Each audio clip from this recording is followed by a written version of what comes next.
This is a regular keyboard. We all know and love it, but what if I told you there's a better alternative? This is a split keyboard, and it might actually change your life. Let's talk about it. Okay, but what's the big deal? Why would I want one? Well, I don't know about you, but I had a problem. My wrists and shoulders were in constant fatigue, and wrists also were in pain, and I needed a solution for that. And of course, I could buy a better chair, fix my posture, and I did all of that. But there was one missing piece that I haven't foreseen for a long time.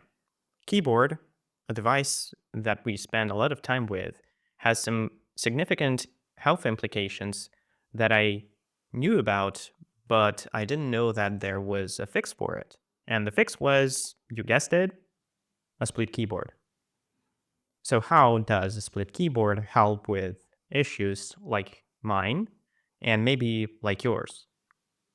While both regular and split keyboards serve the same purpose, split keyboard has some advantages over a regular keyboard that may actually help your health.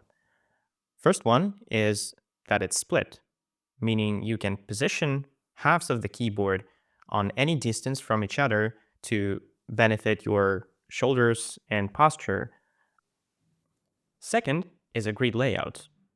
This is actually important because our fingers naturally move in a straight line rather than this weird diagonal shape when you place your hands on a regular keyboard. And the third is column stagger instead of row stagger, which means that on a split keyboard, rather than rows of keys being shifted side to side, columns of the keyboard will be shifted up and down, which complements the length of your fingers. Okay, that's a lot of information, but how exactly does it benefit your hands and shoulders? Let's start with the most obvious property of a split keyboard, the split. So, how does that work? First of all, you can position the halves on whichever distance you want. So, you can open up your chest, and it's good for your back, for your shoulders. Second, you can rotate the halves to complement the wrist angle, which is also good. Why rotating is important? This is because on a regular keyboard, when we put our hands on it, we bend our wrists in a very unnatural angle, which is bad for blood flow and for nerves inside our hands. On a split keyboard, you can complement your natural position of wrists by just rotating the halves. Second property of a split keyboard is a grid layout. As I mentioned already, our fingers travel in a straight line. You can try that by just making a wrist and releasing it. You will see.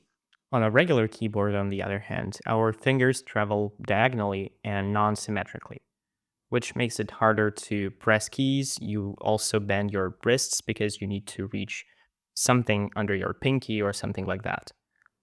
And the last piece of the puzzle is column stagger. The idea is instead of moving rows left and right, we move columns up and down.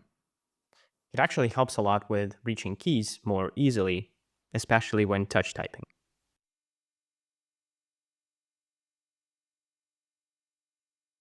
Tip number one, tenting.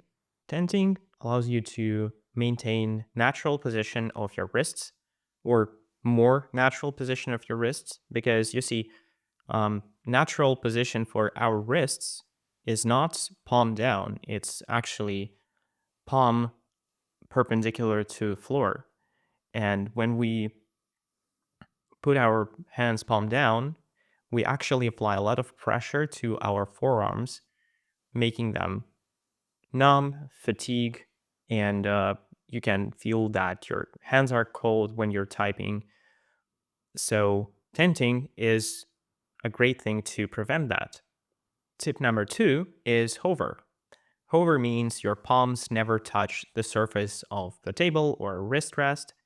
And this is good because in our hands, right about here, we have median nerve that, when applied constant pressure to, may cause carpal tunnel, which is a really nasty condition when you have tingling, fatigue, numbness in your fingers, or even pain.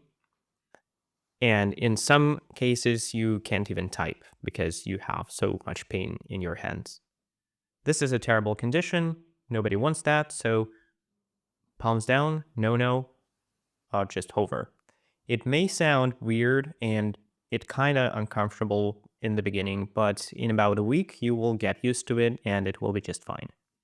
So try it, and yeah, your hands will thank you. And the tip number 3 is alternative keyboard layouts. Try one, find one for you. There are plenty of different keyboard layouts. There are Colmac, Dvorak, Graphite, and many others. Just try to go away from QWERTY. QWERTY doesn't make sense on a modern keyboard. It doesn't make sense on a split keyboard, and it doesn't benefit it. Alternative keyboard layouts try to optimize the way we type by bringing most used keys to a home row and make some other optimizations to make typing easier, more comfortable, and more efficient. So just go ahead, look up most popular keyboard layout and try it. Okay, so one last thing is I get a lot of questions about my keyboard, my specific setup, and how I use it. So let's talk about it. First of all, this is a ZSA Voyager or ZSA Voyager, however you like it. This is a split keyboard with 52 keys, ortholinear, meaning the grid layout, column stagger, that's all the things that I described. I mount it on a just regular camera C-clamps with 2 magnetic phone mounts with 1/4-inch screw hole. Trackpad is mounted to U-green magnetic phone stand. I just slapped this metal ring that came with the stand onto the back of my trackpad and mounted it to this stand. My keyboard is tinted at about, I guess, 85, 87 degrees. Not sure, never measured. But yeah, it's really comfortable to type. When I got used to this way of typing, it's just the best, and I cannot really type like a regular way. I mean, I can, but for example, I cannot put my palms on the table or on a laptop. Nope, I can't do that. Yeah, so that's my keyboard. I would not suggest buying this specific one if you're just starting. This is a pricey one. It costs like 360 something. But yeah, no, yeah, if you have a budget, just go ahead. It's an amazing keyboard. But if you're low on budget or just don't want to waste a bunch of money on something that you don't feel comfortable with or have concerns about, don't just buy Voyager right away. Try something else.